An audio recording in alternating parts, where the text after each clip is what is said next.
up until today because they're not having as I'm many as probably they Hey man, the 90s, man. since Roe v. Wade went left, since the they had 90s. the highest they had the highest rate in any year or two after Roe v. Wade was overturned. So they're still doing it, man. They're walking right into the eugenics chamber, and you can't even explain it to them. I don't You know know what to I do. think, Arpain? I think we need to address the issue at hand for real. And it's not accepting the status quo as it is now. And what I mean by that is that we normalize baby mama and baby daddy culture when we should be concentrating on husbands and wives. Right. But the thing about it is nobody wants to wait until they get married, to start a family. You know what I mean? And I think that's where the support needs to be. That's the last place that we have the last ground to hold. You know what I'm saying? The last place we have to hold them, man, is marriage. Because marriage is the line that we have to draw in the sand and say, hey, look, this is where we draw the line, man. Every time you guys have a child out of wedlock, it's a problem.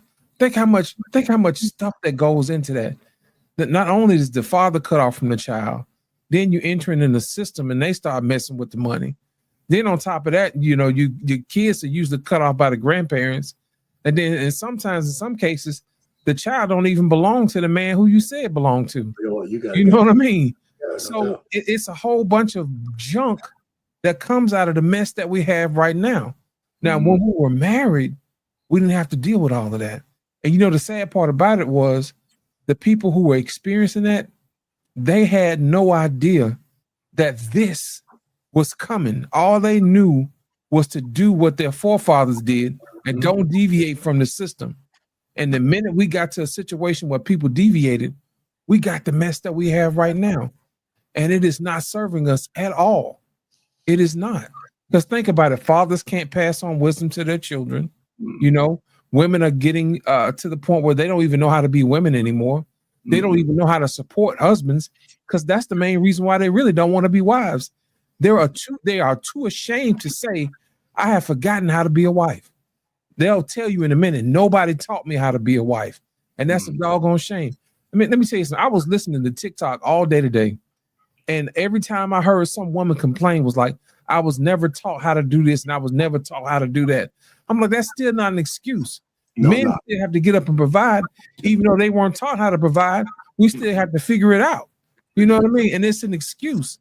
And every time we get on these panels and we allow these women to have these excuses without giving them pushback, it's a problem. Now, here's my thing. I don't believe in giving people pushback for the sake of pushback, but doggone it, be quiet when I'm trying to give you the answer, lady.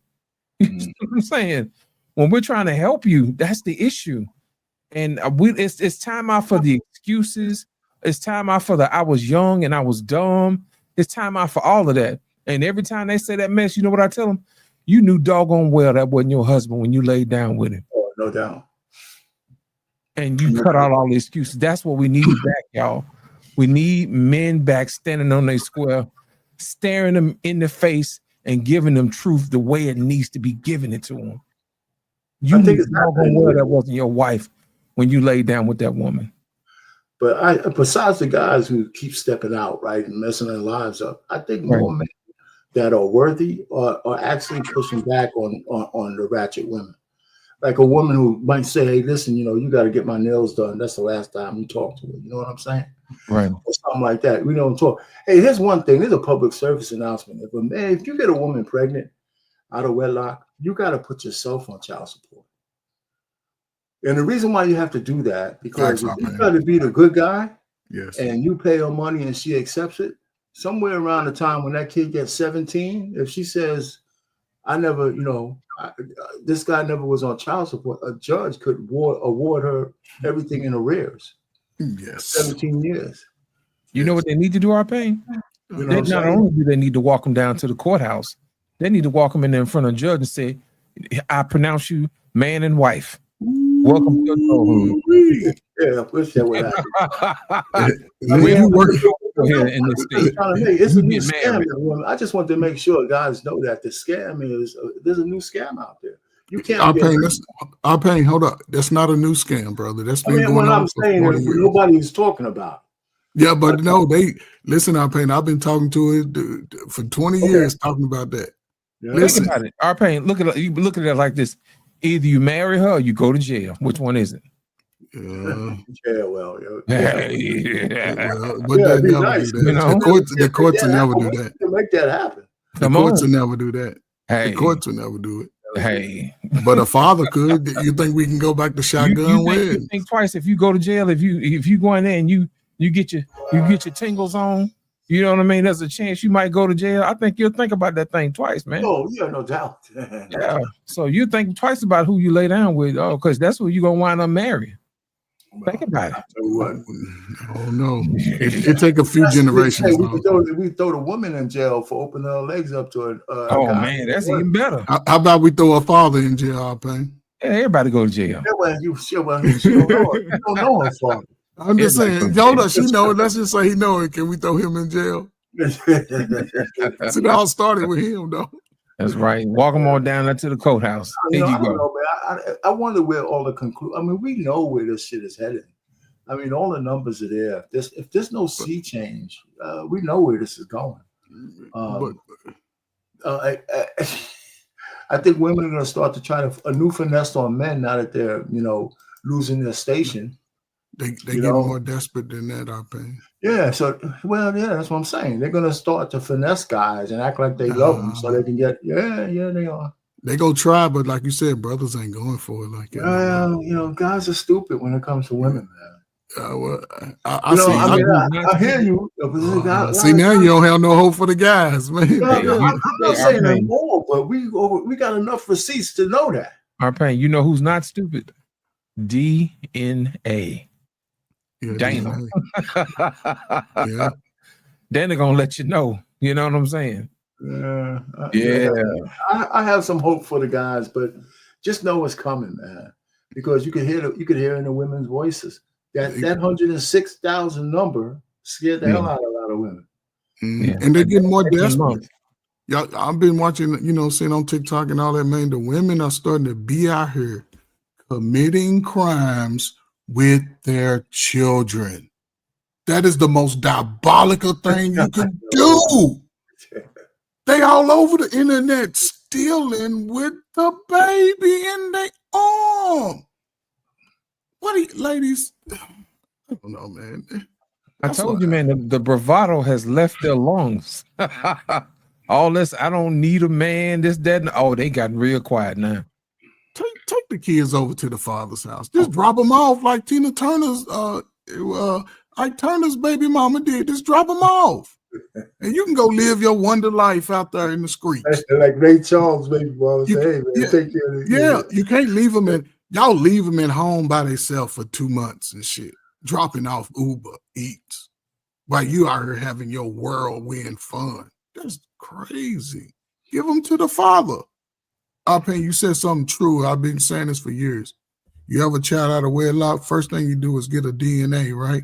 You got to go get the DNA. Go take yourself. You won't take, because when you do it, when the baby's first born, you get all 100% rights also. And if you ever live with them, make sure you get some mail there to prove that y'all was living together so they can try to hit you with the back support. But then you ask for everything you want. Write everything you want down on a sheet of paper, make 5 copies, give one to the judge, let him read it. He gonna grant you everything. You tell him you live with her, she lived it, and if she don't want to work with you, tell him that she lived in Section 8, because you ain't supposed to be there. You ain't supposed to be there. That's against their laws. They'll kick him out, but you don't want to do it. But you just won't have access to your son. You want joint custody, file him on your taxes every other year. File him on your taxes. Get you and your son a child's passport. Teach him how to swim first, run, climb a tree, throw a football, throw a baseball, throw a basketball. Tell him to stay away from that baby mama you chose type. You'll be a life changer. That's all I gotta say. I hear you, man. Mm-hmm. You know what I thought about our pain? What's up? The little idea I was telling you about, if you get somebody pregnant, you have to marry them. Think about it like this. You can't marry somebody else if you already married to somebody else. You can't have this 5 and 6 baby daddies no more. You know what I'm saying? Because you already married, And now they get to the point where if you cheating, you can go to jail now, you know? So that'll cut all of that out. So guess what? They'll be putting the families back together then. And you're gonna have to learn how to work it out. You know, have to learn how to talk to folks, man. You got to learn how to be a man, you know? Yeah, you know what, but Lit, you know what, in a serious sense, even what you're talking about, we have enough men now with the conservatives in charge.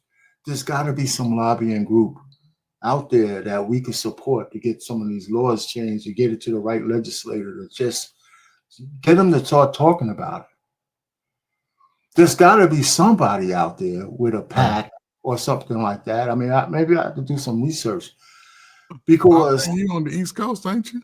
Won't you take our drive on down to Washington, man? You might get the hookup, man. yeah, well, I'm gonna have to let the fingers do the walking and talk before I drive down there. Take your nice drive on down the coast. I mean, well, remember now we're in liberal territory over here in New York, New Jersey. How far is that from DC? They pass a law for everything else, man. Huh? I said they pass a law for everything else. Yeah, what I'm just trying to say is there's got to be some lobbies going on somewhere talking about changing some of those laws. You know, I mean, we see it in pockets like Florida getting rid of alimony, straight alimony, and doing different calculation. You know, California is a lost cause. You know, and some states you just don't want to get married in. You know, if you're not really sure about the woman. So, but there's got to be some overall federal legislation that needs to change, and then statewide legislation. State. You know, so all of it has to be looked at. But so where are the PACs? I don't, you know, they're not getting any airplay that I know of. But there's got to be some dudes talking about this shit somewhere. Well, we have to do our research. In some countries, they actually pay couples when they get married, or if they have events like having a child or something like that, or the parents that have a home already bought for the newlyweds, you know, stuff like that, man, makes it a whole lot easier to start a family if your house already paid for. So all you have to do is worry about, you know, keeping the lights on and feeding the kid, you know, that type of thing. Those kind of bennies are in like homogenous communities, though. Right. You know, not like you know, with all these, you know, I mean, you know what, in America doesn't do that kind of stuff because just people hate each other, right? So if I was like in Sweden and shit and everybody looks the same, that kind of policy might go over. Now, in the big, beautiful bill, right, they're supposed to have like $5,000 for the first child or something. Yeah, something like that. Credit. Yeah. The problem is it doesn't go far enough because I wouldn't give $5,000 to a baby mama. It would have to be that you're married first, but I didn't hear that in the legislation. Well, they got some breaks on this thing now, where I think if they're 7 years old, a child is no longer dependent. You know what I'm saying? Dang. So everybody's having these babies back to back. You know what I'm saying? You know. Yeah. So our pain. Let's just say you was talking about your legislation with the 5,000. Does that go to the mother and the father, or just the mother? Well, no, I want to say, but they'd be if the thing is that they're married, it goes to the joint. So it's only going to married couples? No, they don't. That's what I'm saying. I don't know because I heard they kept talking about it, but I never heard them say the proviso is that you have to be married. Okay, but yeah, that's why I asked, because if I gotta read maybe the father he should have access to half of that too. I mean, let me ask you a question, Trey. They shouldn't give the money, period, unless it's a married couple. Yeah. Now, see, that's a provision you can go ahead and go down there and tell them put that shit in. Yeah, let me ask you a question, fellas. How many? What would happen if the judge gave the child support to the father, or the food stamps to the father, and the Section 8 to the father instead of the mothers? What would happen?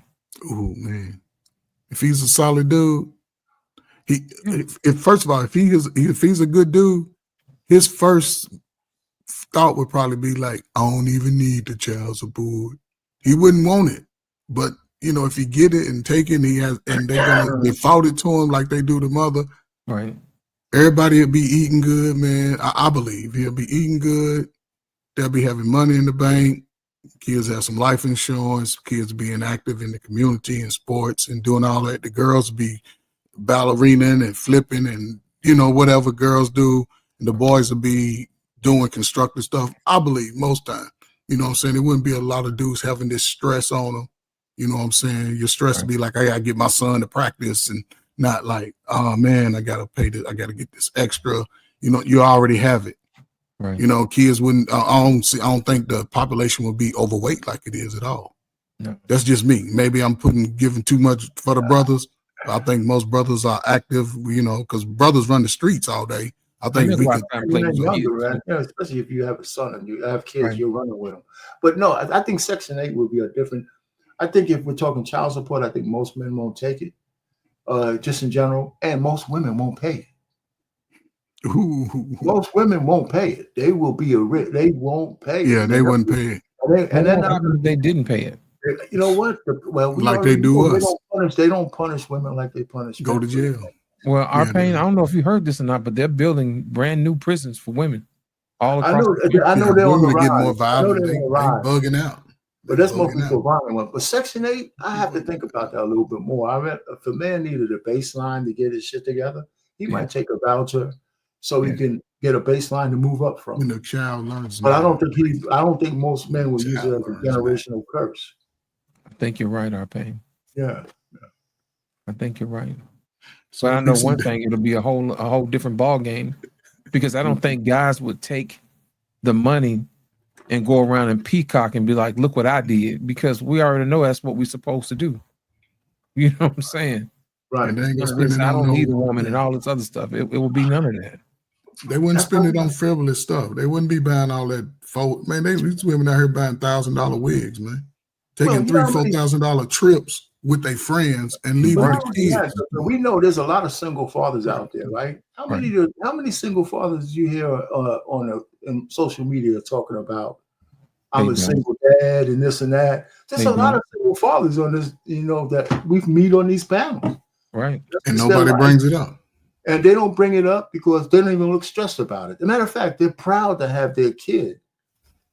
To have That's one. what I'm saying. Everybody know they went through a battle to get their kid. But not everybody, but the ones that have when you see them, they just seem refreshed because it takes off a lot of stress. Yeah. It does. You know it what I takes think? off a lot of stress. And Coach Ferd, I think men actually get a second win when they take care of their kids. I honestly believe that. Yeah. I think it's true. It's like they get pride, an extra boost out of actually taking care of their own kids. Yes. You know, I agree. I there's no doubt about it, man. There's no doubt about it. There's no doubt about it, man. I mean, it's just men are just different, man. We, as we're supposed to be, right? So I think when men act within their nature, I mean, we're talking about legacy and all that kind of stuff. I mean, you're going to protect that. So I mean, it's just the way it is. Right. I just thought that was interesting, man, because every time you see a woman with kids, she's always stressed out, throwing ice cream on kids, all type of weird. You know what the problem is? Because they're unfortunately, they're still trying to think of who's going to be the next guy I'm banging. Right. So they put their kids in danger more, right? They have, and all that kind of stuff, man, because they're just like, I mean, we got a lost 2 or 3 generations. All of this right here, they want everything focused on them. Right. But why do you think that is, Coach Bird? Because they have that lack of father connection. They don't have it too. The father affects every child coming from that seed, and every child. If it's 8 kids and the father's not there, you can bet most of them will probably just be doing whatever. Well, let me ask you this, Trey. How did that get started before we had this feminism thing? Because think about it, those daughters had their fathers. So what's the difference now? But I think it's something else, man. Listen, listen, okay, so I'm gonna say it then. To me, man, that crack ever did all this, man. Drugs, man. No, the drugs, I'm trying to tell you. The drugs did it. Man, that Today ain't smoking crack. So no, these are the adults of the kids who was the crack babies. Let's not discount your crack era, but it's there's a lot of feminists who had their father in their lives. There's a lot of liberal women So it's something about, you know, in the black community, it's something about all of us defaulting to liberalism, you know, because I think that's where the feminists lie too. Some of them they could be even conservative, but some of the conservative, the feminist values is break the family up, Mhm. you know, women are the same as men, you know, and all Mhm. this kind of stuff. And so what that falls under, it kind of transcends like political party, right? Yeah. But there's conservative women who are really feminists too, but they kind of understand that there's a natural order of things. They might have some reservations to what they think, but they still think they're equal to men. Women who are feminists on the left are completely out of control. Yeah. I You agree know, with that. and they could both have fathers. If you're in a black family like me, my So daughters are liberals, right? They because I was too long, and I didn't get my revelation until recently. I voted for Hillary Clinton, for heaven's sake. You know what, You know, R-Pain? I mean, and so that's really near term. So, but my daughters are not feminists. You know what I'm saying? But they still, just like most black families, think about, oh, kumbaya and all that bullshit. You know? Well, you have to yeah. fight. R-Pain, in our community, you have to fight to be a conservative. Yes, you Like, do. really, Yes, you you do. have to. And you got to be willing to lose. Yeah. Lose some family members, lose some friends. Right. Yes. They don't understand, man, that this matrix that you've been put in does not serve you. But we've all been under. All of us have been under that. Even our parents and grandparents, right? All of us have been under that, and we saw. You know what I'm saying? We saw the black community unit when we were young, in our youth. We saw it up at our pain. I believe you was in your late teens, early 20s. We see it disintegrate. Right. See what I'm saying? And I was what 10, I was 10 years old, but I was right there. I grew up and lost you right there, right? So you come from father, you come from strong men. The man did the man role, the women did the women role, the kids did their role. Everybody had a responsibility in that unit. And from when I got to seeing how when I got to an adult, what came into the community, and everything feminism got straight in front of every black home in America. Feminism and it took over because now the black man was not valued at all. Even stepfathers wasn't valued. Stepfather used to be strong. Even the mother wasn't. Mothers didn't have those values either because mothers now were out in the streets. When most women had children back when I was a young teenager coming through, you go to their house, they mamas at the house, chilling. What you want? Y'all stay outside. Here, give some water, whatever. But now, from the time that I was early 20 adult, the mothers was outside and the kids was at home. And a lot of those kids went through a lot of trauma. A lot of them, here they are, 38, 40. That's one of the most complicated groups of us now, between 25 and 45. They doing all the fighting. They doing all the crazy stuff. I mean, we did silly stuff, you know what I'm saying? But they doing stuff that putting their whole family in danger. Man, you would never been stealing at the your mama would have been stealing with you in your arms. You had to, you know what I'm saying? Your daddy wouldn't have let you been out there trying to fight, you know what I'm saying, the police. And you know, he'd have went upside your head. You know what I'm saying? But those dynamics got taken away in a short period of time. And now here we are. I don't remember. Realize this. Yeah. Trey Ferg, we were raised on box fans and window air conditioning units. Yes. Cool in the mud, cooled the whole house down. Man, what? That cold was a different type of cold. You know what I'm saying? You was outside, you got to play, run up and down that concrete, wear your tennis shoes out, jump. You got to do something, be under that sun. Everybody, because girls and boys didn't hang together until we was at the party. Right. I mean, I don't know how it was with other cities, but when I was down south, everything from New York to Las Cruces, New Mexico, I used to ride 95 I-10. And when I go out, it was like the boys, the men, it's like we didn't hang out with girls all day. You know what I'm saying? Wasn't no Not girl like in no boys rolled group. out, man. You know, we was We everywhere.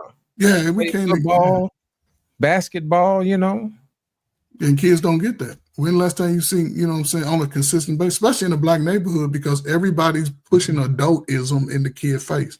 They smoking weed in front of them. Let me roll that out. Drinking. It's too much nasty in front of the babies. And they can't get away from it because they don't care. and they got these So, little kids out here with these fans and these see what I'm boots. saying? You know what I'm saying? Instead of doing their ABCs, they out here telling them where them fans at and all that old foolishness. Y'all know that that's child exploitation, right? Of course it is. Of course it is. So it's just unfortunate. I'm paying you on mute. Yeah. I don't know, man. It's just unfortunate. I had nothing to say. I was just mumbling. It's unfortunate, though. But I don't know. We kind of touched on some of this yesterday, I think, on our when we was talking about what's going on with the ladies who are raising sons that they hate. You know, so it's all connected. You know, so I don't know. You know, I'm just trying to think of what the solution is, and I don't think it's coming from. I just think that black men have to keep moving in the direction that we're moving. We were 78% still on the plantation, and we just got to get that down to 50%. And I don't know whether I don't really care about whether the women move or not. The black women, they could stay at 92%. It's just that the 8% have to get stronger. I agree. You know, and do something. There's some. I follow some ladies on some new ones. There's Sister Just a Girl Talk. Yeah, just a I don't know if girl. you Yeah, Just I a follow girl. her too, Yeah, man. she's nice. She's coming up. Shay Sade is back in action. Yeah, I saw her. Yeah, she's back in action. She's been gone for a little while, but she's back in action. GD is around, and she actually had a interview with Corey Holcomb. Corey Holcomb. Yeah, she moving up, man. I've been over on her panel a couple of times, man, the last couple of months. So she, you know, so there's some sisters, you know, coming up and talking. Of course, Christian's Cure yesterday had a smoking live on the same subject about, you know, women and raising men that they hate. You know what I thought about our pain? I think they need to fix what it means to be a wife, because it seems like women are doing everything in their power not to be a wife. Maybe it's because they don't see it often enough. Maybe they don't see the benefits of being a wife. I don't know what it is, but they go out of their way to be a wife. Think about it. They don't have a problem with being a mother. They'll have a baby all day long, but being a wife, that scares the devil out of them for some strange reason. Well, because it's an obligation. It's and that's why the child an obligation too. No. Well, not well. That's it's an obligation. well, it's an obligation that they can control, not control overall, because they out of control in terms of taking care of the kid. But that kid ain't telling them what to do.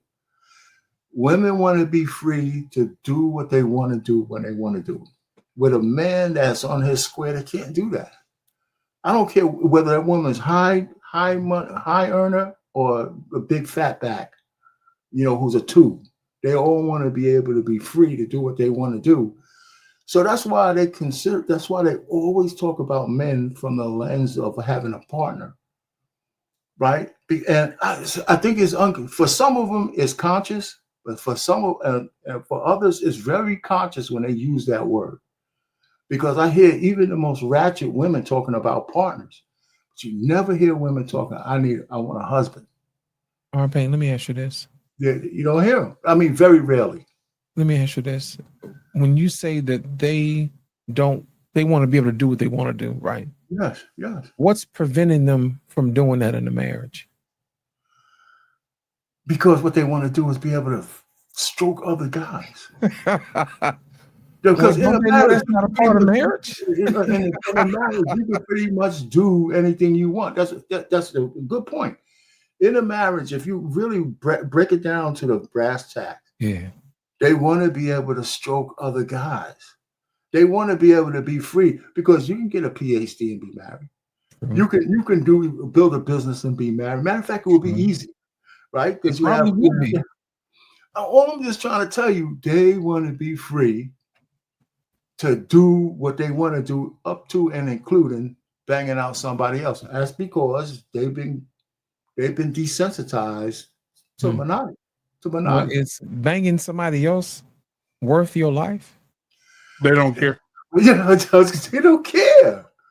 They Really, don't man. care. Once you look at the STDs and STIs and all this other stuff they claim other folks to have, you know, the record reflect black women lead in STIs in America, and they don't care. They don't care.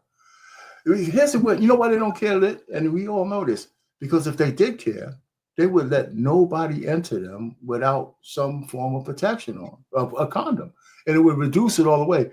But women want raw dog more than men do, or as much or more, and they control that because most men are not essayists, right? Most men ain't gonna essay a woman.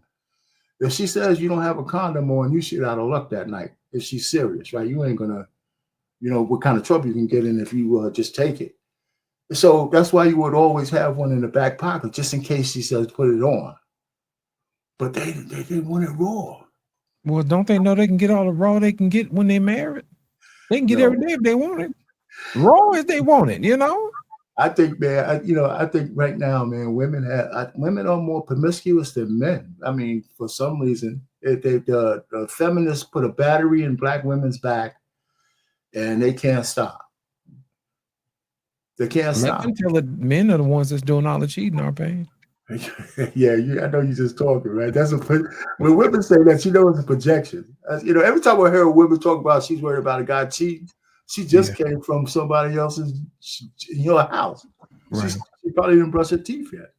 Dang. But you know what? That's what we call in psychology. If you spot it, you got it. Yeah. The person who's accusing you or whatever it is that you're doing is usually doing what they said you was doing. Exactly. So if they said that you was cheating, guess what?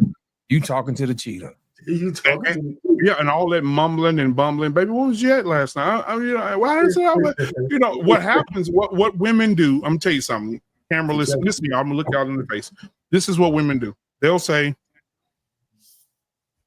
project. They're very good at projecting. They'll say, "Why do we always got to go through this? You always accusing me of cheating. I'm not doing nothing. Maybe it's you.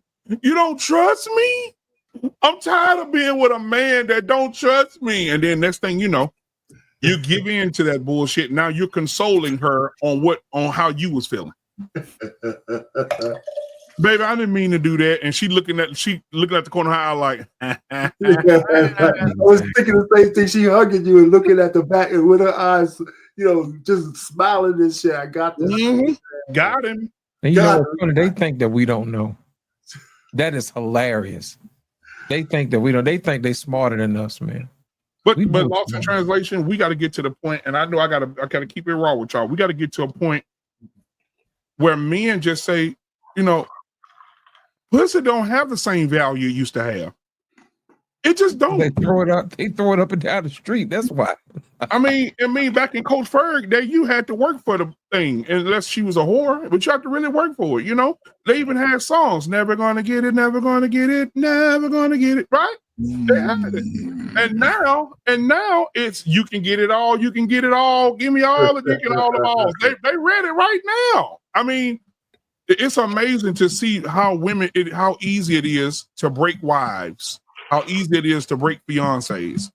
Mm-hmm. It is. It's so easy. And I remember watching a guy on a podcast. He's like, he said it was challenging to me to fuck other men's wives. I remember that. Yeah. He said, I love doing. He said, I don't do it no more because I stopped. Somebody told me it was wrong. He said, but it was so easy getting other men's wives, hemming them up. He said, I was just having sex with them, just banging them up. I used to work with a guy. Shout out to Craig. He married and got a kid now. So if he hear this, shout out to Craig. Craig used to. I used to be around Craig, and it just amazed me how he used to break these women, bro. It made me not want to get married. Well, I wasn't even married at the time. It made me not want to get married. I was like, dude. He said, man, listen, bro. It ain't a woman out here. A real nigga can't break, bro. She can act faithful all she wants to. He said, I'm gonna tear her ass up. And I'm like, damn, bro. We went over to a Subway store. It was a Subway right across the street from where we worked. And we walked over. There was a girl over there. He was like, and the girl was real attractive. And he was like, hey, what's up? Nothing. She said, I'm married. He said, oh, okay. I said, I thought you said you break them. He said, just give me a week. Friday came, Saturday came. We went to work Saturday morning. He brought his cell phone in. He said, hey, look, she on the video giving him head. All up on the Asiago bread, man. I said, man, how you, man, he used to break them. And then not only did he break them, he used to set them out. So he'll break them. He like, my homeboy wants some of this pussy too. Now he video him and his homeboy banging her out. Damn. He and my homeboy hitting her from the back. And 2 weeks ago, she told me, I'm married. Salute to the cracker, man. That's that type of shit y'all do, man. Hey, I'm telling you, up, man. Hey, so listen, bro. It's just we're in what's the word? Impasse right now, man. Look, it's bad. Your wife leave the house is smiling and going right to a penis. Oh, well. Arpain, you ain't got to worry about that, Arpain. Well, I don't know, Arpain. Your wife is gorgeous. So I don't know, man. You may want to. Yeah, well, nah, man. We in a jet stream. If she get lucky now, man, I'll probably give her a pound or some shit like that. Man. Yeah, because your wife. Your wife love Ron Eisen. Now Ron get over that. Your wife be okay. I know my wife, man. Listen, man. I already get on her case because she likes the beard. I can't take it off. I said, you wanted a new man. That's why. Yeah.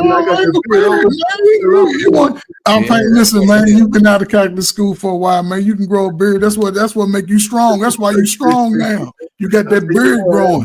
I remember when Arpain first got on, he had no beard. Now he got grizzled out. Yeah, you see Arpain didn't have no beard. The toughest things any man has ever done is turn down a nice piece of willing, steaming ass piece of pussy. Do is get into some nice, soft, pillowy piece of ass.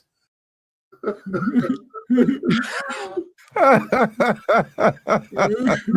say we gotta get pillowy. Yeah, boy. That boy said pillowy. Pillowy. You know.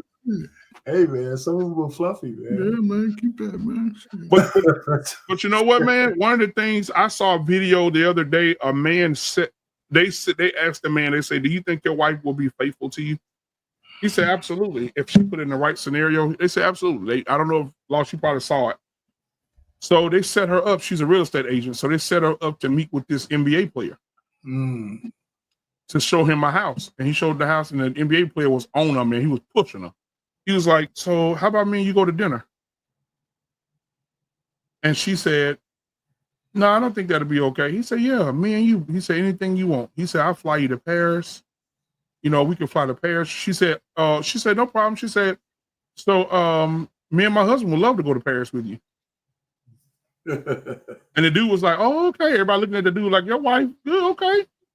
And then she was sitting out on the porch with him. She was like, do you like the house? He said, I like the house. He said, but I like you even more. He said, why not? He said, I will buy the house and I will give you the biggest bonus of your life. If me and you could just hang out and you just come visit me. And he said, we don't have to tell your husband, we're adults. She's like, no, I tell my husband everything. And she said, my husband will feel very disrespected right now with you coming on to me after I've told you repeatedly that I'm married.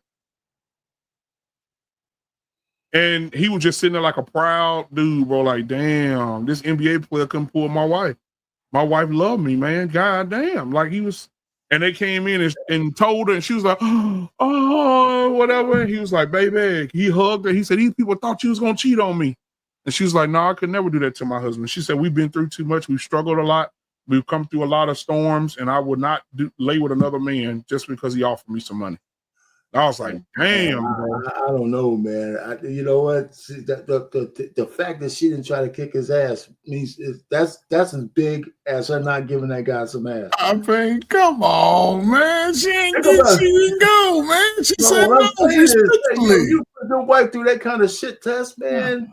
Man, the fact that she took it like that I'll give her a double Oreo for that. Oh, okay, yeah. You know what I'm saying? I mean, I was thinking he should never tell her he did that. Arpain, Can you imagine you going to look at a house and your wife say, "Go ahead, baby, I'll catch up later," and you go in the house, looking at the house, and the real estate agent doing.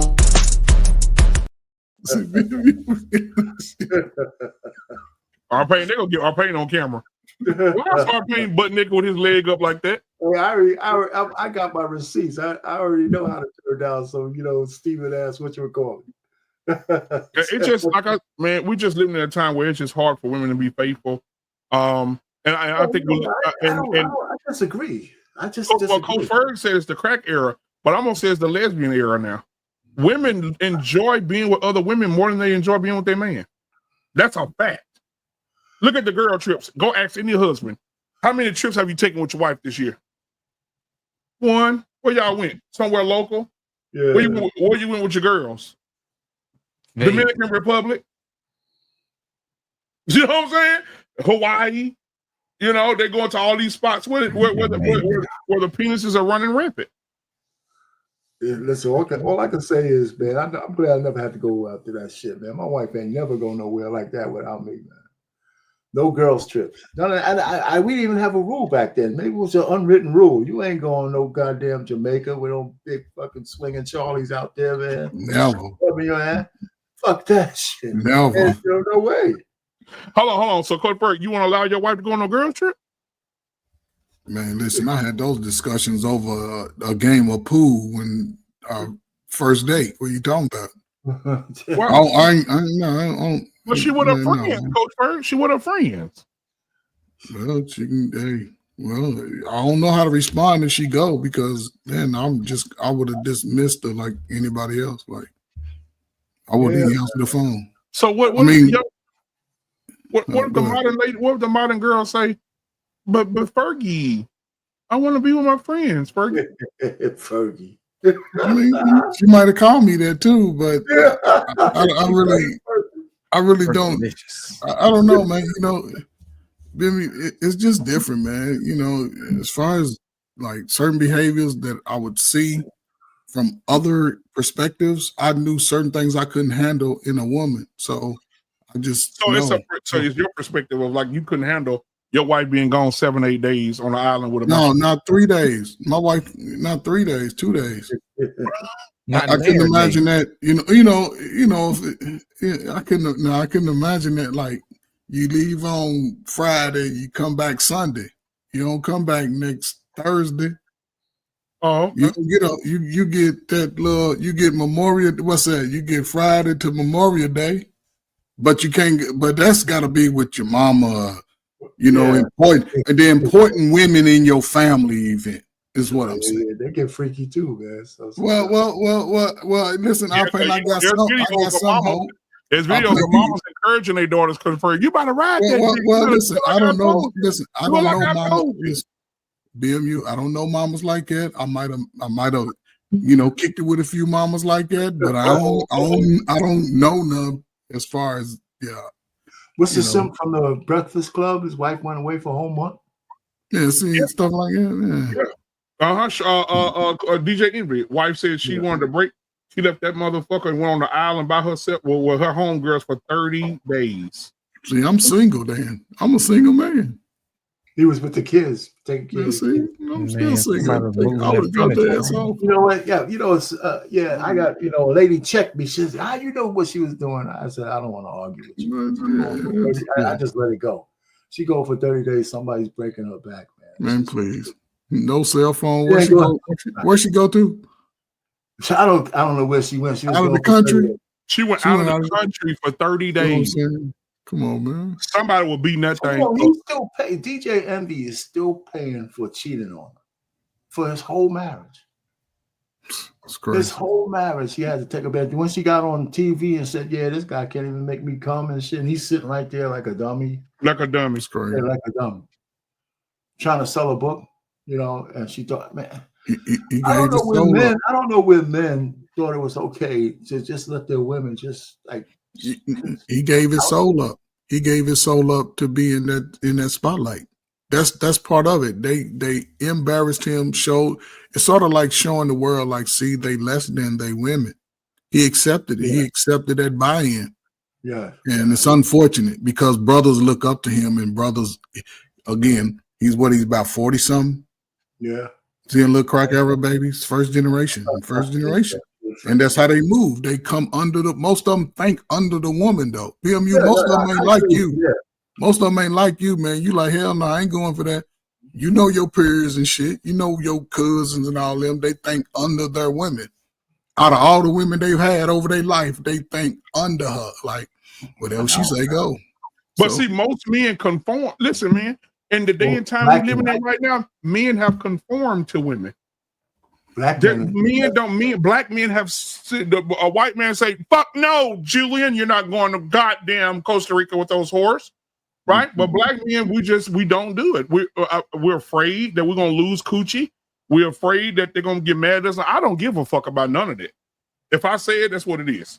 I don't care about none of that. I don't care how you feel. I don't care about none of that shit. Listen, I know no woman in her right mind that's got some sense is gonna leave her family for 7-8 days to go somewhere with a bunch of females. That's lesbian behavior.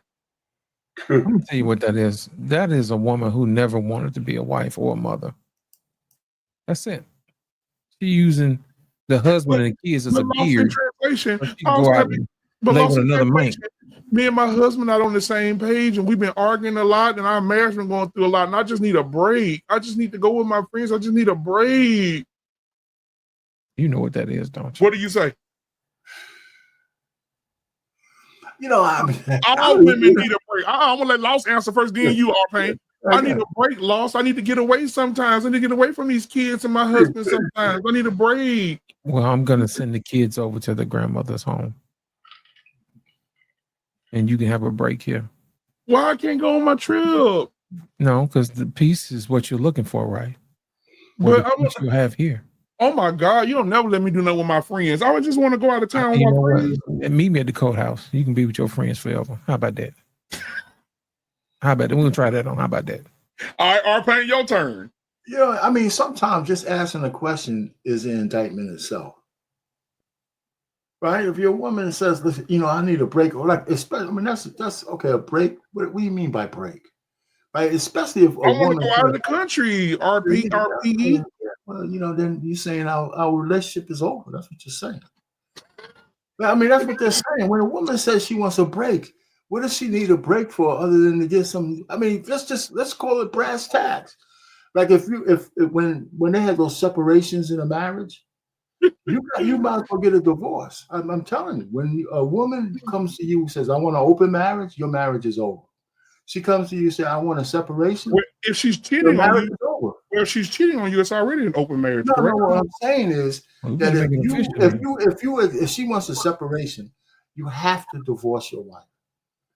You have to divorce her, because if you're separated for any period of time, she goes out and gets pregnant.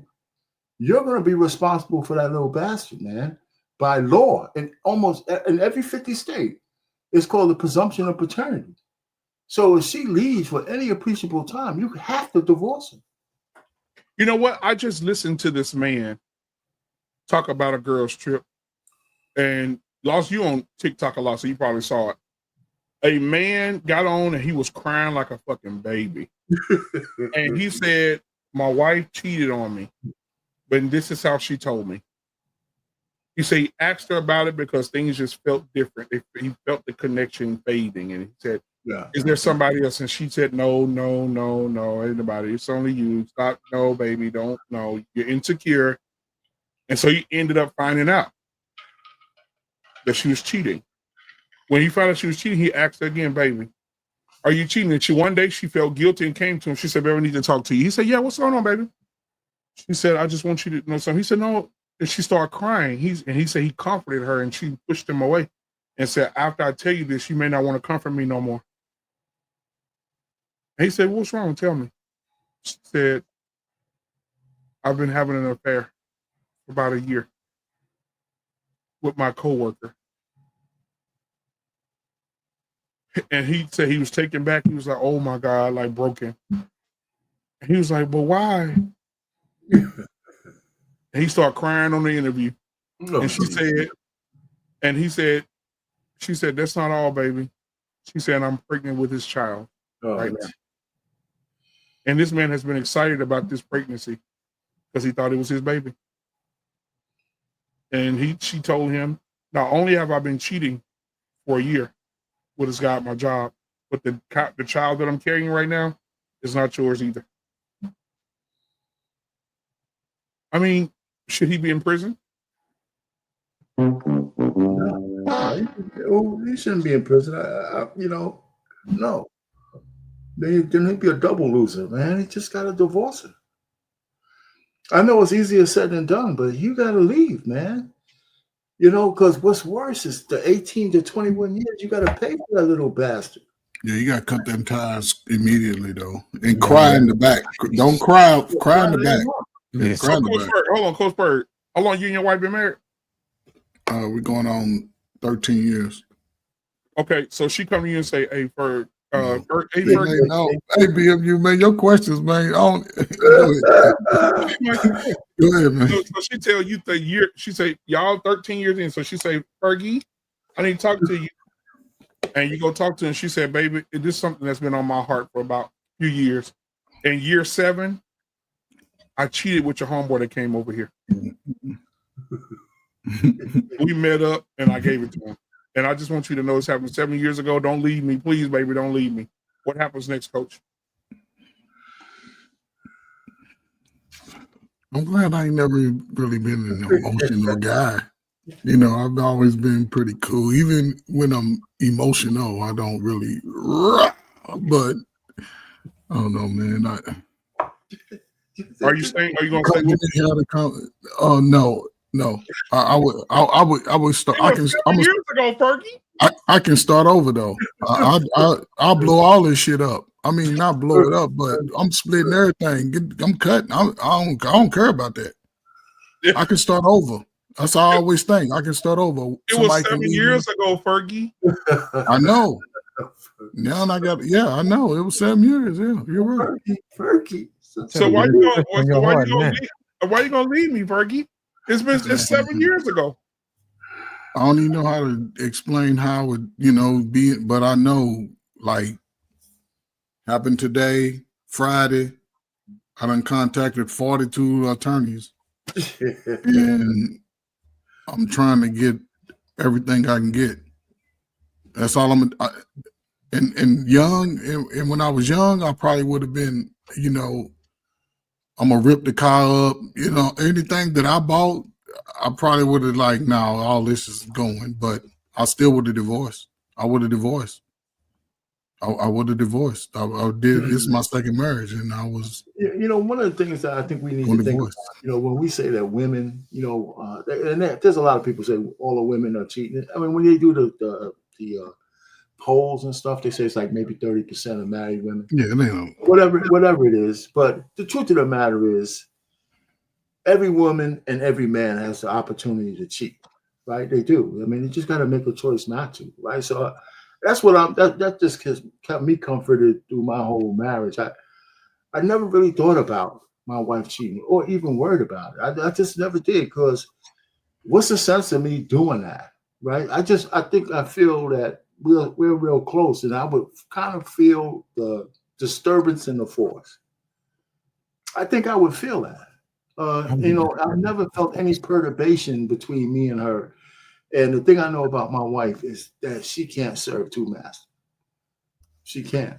Yeah. Well, she's the greatest cheater in the world. Yeah. Well, she's not serving him. He's serving her. But you know what? The thing about women is if they get served well, they lose. They cling to the guy serving them. Yeah. So women, no matter who they are, they married. If your wife is out busting it down for like the same guy over and over, she's going to catch feelings for that guy. Oh yeah, for sure. And see, there's no doubt about it. So you should be able to. Yes, I never really worried about that. Never really did. And now, I feel like it's kind of crazy, man. Me and my wife, when we talk, every so often she tells me shit that I didn't know, and I said, "Well, you know what, man?" We had a conversation. My wife is crazy, man. But we're like in a jet stream of marriage. So Fergie, what about or our pain? What about forgiveness? We don't have to be married for me to forgive you. You didn't catch that, did you? You know what I'm saying? We don't have to be married for me to Our pain forgive said, I'm gonna forgive you over there. you. Across the street. Yeah, best thing to do. It's the best thing.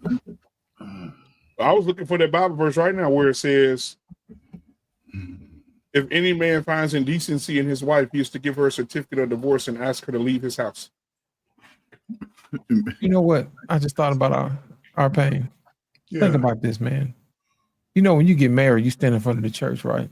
Right. Love, honor, cherish, obey, forsaking all others. I would take her back to the church and stand her up in front of everybody. And you know what? I'm like, hey, you know, I did my job. You know, love, honor, cherish, obey, forsaking all others. She did not. So, with the church's permission, I'd like to give her back and let everybody know that she don't keep her word. And I'm giving her back to her daddy. You know what? The only And let problem him with know that list, that she ain't finished cooking yet. you know what the problem with that is? What's With all that? the cackling hens in the church, that shit won't be effective. You know what? They'll all be on her side. Man, I be giving guys some ideas. You know what I'm saying? The cackling Next hens. Sunday, you'll see another dude up there with his wife up there and be like, you know what? Yeah, I saw take it brother back. Lit last Sunday. Bringing his back, the receipt back. You know what I'm saying? Yeah. I think that'll be hilarious, man. That's a tough thing, man. So I you know, I don't have I pity the guys who have to go through shit like that, man. You know, but you know what? But women do understand that it hits different when they cheat on their men. They know it. They know it hits different. Yeah.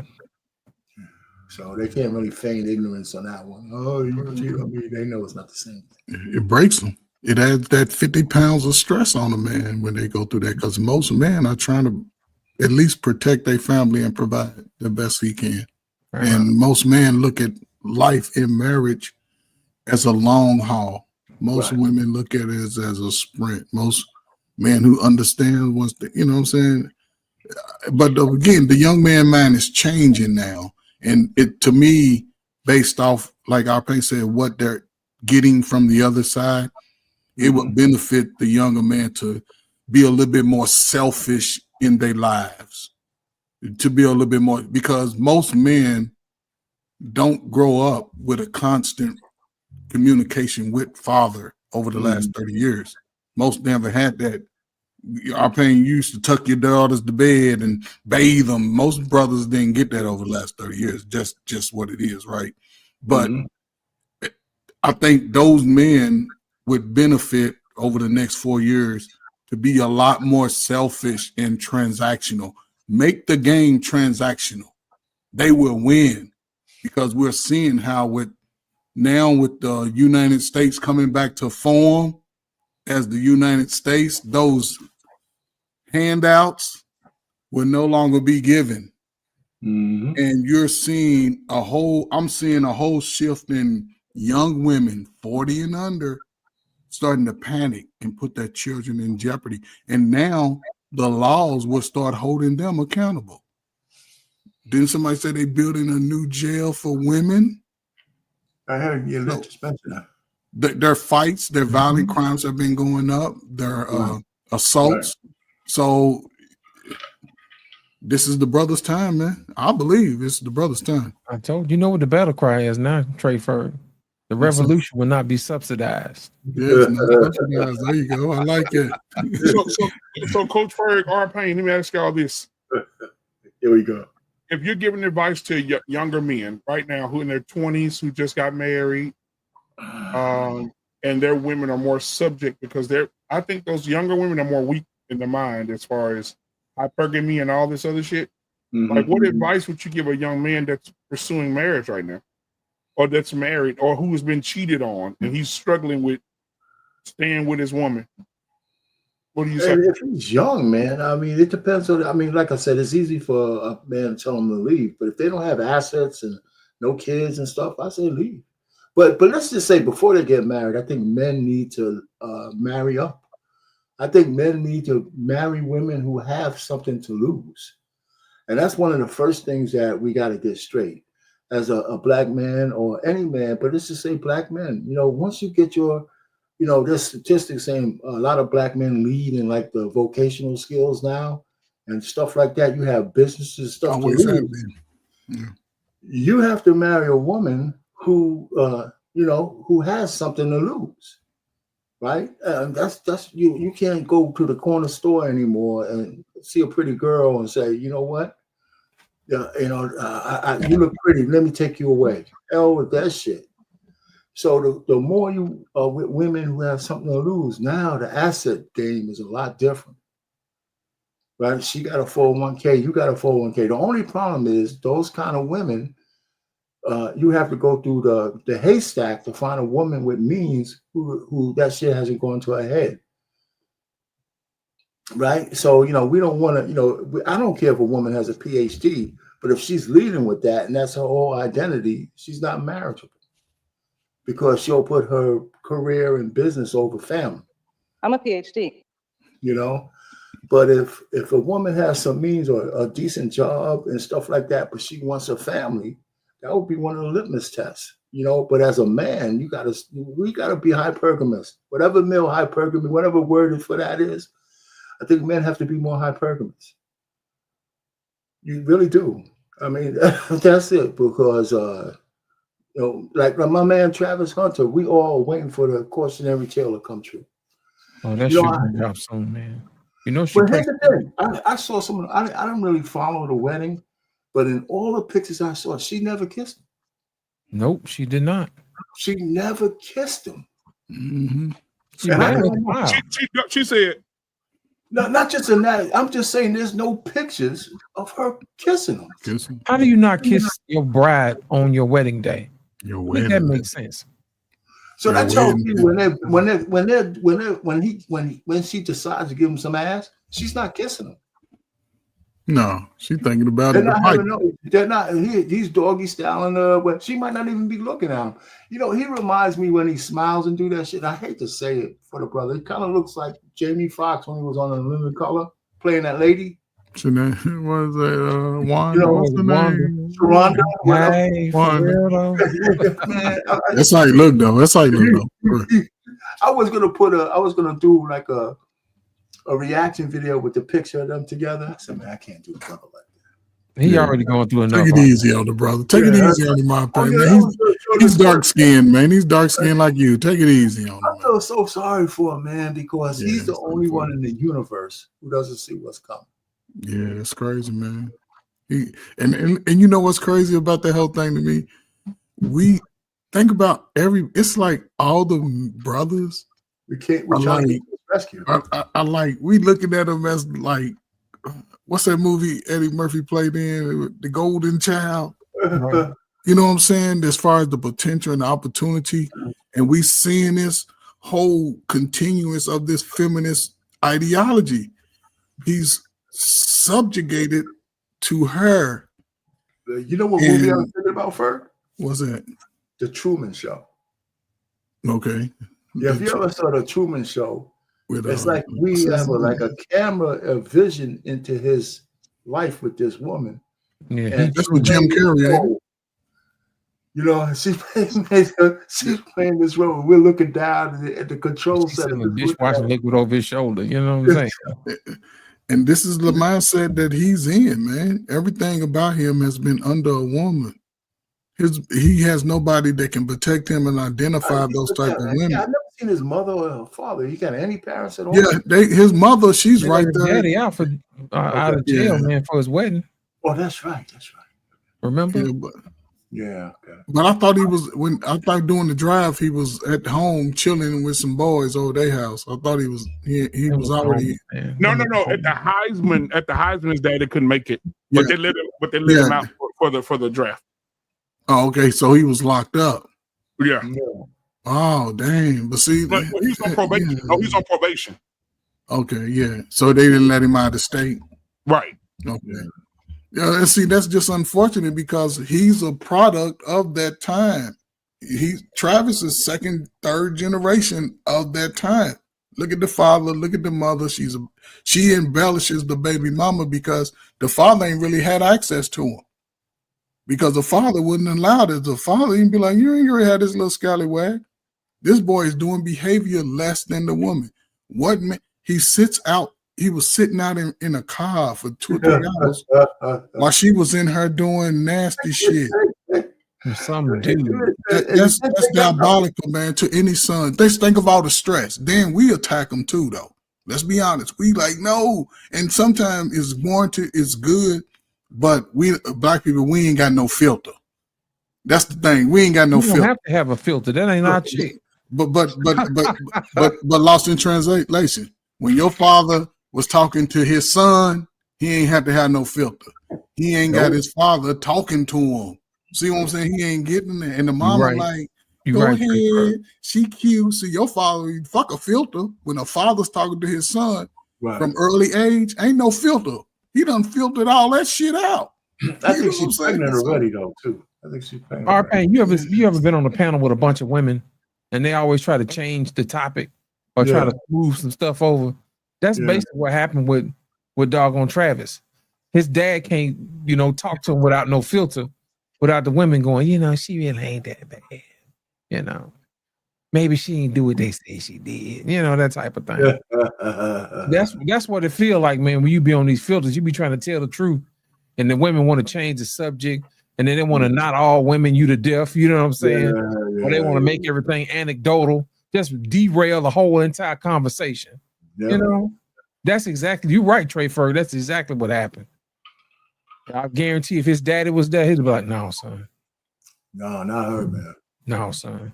No matter how much of a street guy he was, he's the first that can recognize that type. What we talk about. Of course. It's sad, man. Like, son, look, I know you want to get your girlfriend or whatever. Black men track record with those ambiguous looking women is pretty bad. Man, them old light skin, too bright skin, almost white skin, they lose their mind.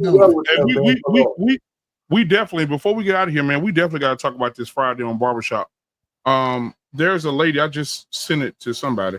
There's a lady that was on the talk show with her husband, and she's telling the host that she has a best friend that's a guy. And the host says, well, I don't believe in women having best friends and men as friends, period. He said, well, let's test them out. She said, what? He said, call him right now. Your best friend. She said, okay. She said, but what's the reason? Because we're going to see if he your best friend or he a man that want to have sex with you. She said, oh, no, he would never. That's my best friend. So they told her everything to say. And she was like, I really, really like you. And I really want us to meet up and have fun together and spend more time together. And I really, really like you and want you or whatever. He said, why you didn't tell me that shit a long time ago? He said, where you want to meet at? See what I'm talking about? Yep. There ain't no such thing as no male best friend. They going to fuck you eventually. Or you're going to give them some pussy eventually. And if a man allows your woman to have a male best friend, and he's about going out and having dinner, he's going to be fucking your wife with your permission. Yeah, he's an idiot. Now listen, man, you know what, but BMU, man, I don't allow women to gaslight us to say that they don't know that. That's just bullshit, man. Tell them, every time I hear a woman say, that shit. I mean, I've been on some panels. I've been on a couple of comments and stuff. I said, one lady was talking about this shit. I told her, I said, listen, every man who comes at a woman wants to sleep with her. And here's another thing, and we can land it on this one. I told Precious this. I said, you got to realize this. Any woman who has random male orbiters around us, whether she's stroking them or not, every woman extracts something from the men around her. Or else, if she doesn't see something useful with you, she ain't hanging with you. She ain't talking to you. So every man around a woman, she extracts something from every man, or else you don't have no access. I want you to do my lighting, help me with the car, your food. You're the one that get lucky. I'll bang you out tonight. This other guy, you know. So when they say that, and then every man around that woman is just waiting for his opportunity. It's as simple as that. You know, so I mean, and women know this shit. I mean, you know, when they I can't stand when they feign this bullshit. You know, the worst thing a woman could do to a man that's losing respect for a man is ask another man to do a job for her that her husband didn't do. Man, you come in the house, here screwing up a fucking ceiling fan while you Yeah. or putting up something, man. Hey, if I come in and another man putting a ceiling fan up in my house, I'm gonna beat the dog shit out of his ass. You know what I'm saying? I mean, it's just simple stuff, man. You know, there's some natural laws that go on. But you know what? But you know what? R-Pain, my grandfather was like that. I mean, my grandmother called my granddaddy's brother to come over, and because he's a plumber, my granddaddy's brother was a plumber. Right. To come over and fix a line under the farmhouse. And my granddaddy came in on that truck and seen that man's feet under their house. And he knew it was his brother. He grabbed him by his ankles and pulled him from under the house. He said, get your fucking ass in your truck and go back to your own fucking house. He said, it's my house. He said, no man gonna be over here fixing shit. If I was gonna get fixed, I'm gonna fix it. That's how he was, man. His own brother. I mean, shit. And my grandma was like, boy, you know, I would never touch your brother. He said, I don't give a fuck about that. I don't want no other man in my house fixing on shit while I ain't here. Do not have no man at my house doing nothing. Yeah. Yeah. And I'm gonna say this, and we're gonna get out of here, bro. I heard a pastor say this, which is the most honest thing I've ever heard a pastor say. He said, whenever a woman makes somebody else in her life's voice bigger than yours, that's the equivalency of her cheating on you. Think about it. Yeah, I agree with that too. Yeah, think about it. R-Pain, you tell your wife, baby, I think you should trade that car in. I mean, well, no, you tell your wife, I think you should trade that car in. No, I ain't trading the car in. I don't want no note. And then her brother come over to the house and say, babe, I thought he said she trade that car. And she said, you know, I'm going to do it tomorrow. What's worse, he said, well, I don't want to trade it in because, you know, Joe said it got a little bit more life left in it. Yeah, yeah. That's even worse. Joe ain't paying. Joe ain't in here, goddammit. Joe don't pay no bills. The reason why I bring this up is because I know my wife, you know, she had to know that shit too. When I met her, I said, don't be asking no guys. I don't care if they're your cousins or anybody to do anything in this house without having me there or asking me to do it for you. You know, forget that shit. Yep. You know, it's crazy. I mean, maybe it's old school, man. I don't know. I don't know either. All right, man. Well, I appreciate you guys coming out tonight, man. Having a good old time, having a good old conversation with me, man. We'll be back tomorrow. We got the sports show with Coach Ferg and the guys on tomorrow. It's 7 o'clock. They're gonna talk about this low market, low budget ass finals that's about to come up on Thursday. Yeah, I mean, you can go ask the regular 8 to 5 Joe Blow. Can he name 5 people that's playing in the finals? They can't tell you. That's the Chitlin Circuit Finals. Chitlin Circuit Finals. Y'all doing them like that, man. This is gonna be one of the best finals out there. This is gonna be one of the best finals in the last 10 years.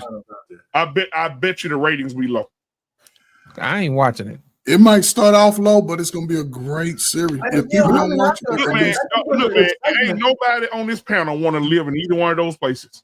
Indiana, I mean, I don't care. OKC. I ain't going to none of them. I lived in Indiana. I lived in Indianapolis, man. Indianapolis is popping. It is popping. Hey, let me ask you a question. What part Indianapolis is popping? Where Michael Jackson them from? They from Gary. They from down by Chicago. Gary, Indiana. That's another 2.5, 3 hours away. Nigga, I looked at Gary, Indiana, man. It looked like a third world country in that motherfucker. Oh, now, yeah. Once the factories left, they just let Gary just go down. Oh my God, lost. Oh my God. Oh, you gotta tell me. I already know. Oh, Gary's only maybe about 15, 20 square miles of that. I don't see how people in Gary, Indiana right now, and one of them the mayor. Yeah, I don't see how people live there. I don't see how they live there. It's terrible. And they got these little ragged ass houses, $50,000, $100,000 for this fucking house leaning over to the left. Yeah, they ain't put no money in. They ain't put Absolutely. no money in Gary at all. They really. Well, I'll tell you what they did. They built a baseball team, a stadium, a nice little stadium by the train. That's it. Nothing for the community in town. It's No one cares. Yeah, the hell with that. All right, then, man. Well, hey, man, y'all be good, man. Be All right, safe. man. Take care of yourself. It's Men's Health Month, so make sure you guys take care of yourself. Go get your colonoscopies and all that shit. Let them check on your nuts. And y'all be easy, man. We'll see y'all later. We out. Later. Peace.